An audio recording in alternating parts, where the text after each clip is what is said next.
আসসালামু আলাইকুম, সবাই কেমন আছেন? আশা করি ভালো আছেন। আমি আলহামদুলিল্লাহ ভালো আছি। এই যে জুকিনি পাতাকপি ভাজি করলাম, অনেক ধনিয়া পাতা দিছি, কেননা আমাদের নিজের গাছের। খুবই মজা হয়েছে, খুবই মজা হয়েছে, মাশাল্লাহ বলবেন সবাই। আর এখানে হয়েছে কি, এখানে আমি ডিম দিয়ে মসুরের ডাল ভুনা করছি, অনেক ধনিয়া পাতা দিয়েছি, দেখেন অনেক ধনিয়া পাতা। এমনি হয়েছে না? এভাবে রান্না করবেন, মাশাল্লাহ বলবেন। হ্যাঁ, আমি মাশাল্লাহ বলতে আছি।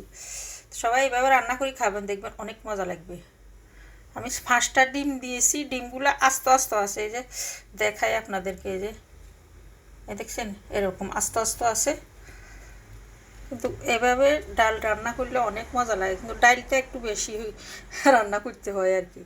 তো সবাই ভালো থাকবেন, সুস্থ থাকবেন। আল্লাহ হাফেজ। ভিডিওটা দেখবেন, শেয়ার করবেন, লাইক কমেন্ট করতে ভুলবেন না।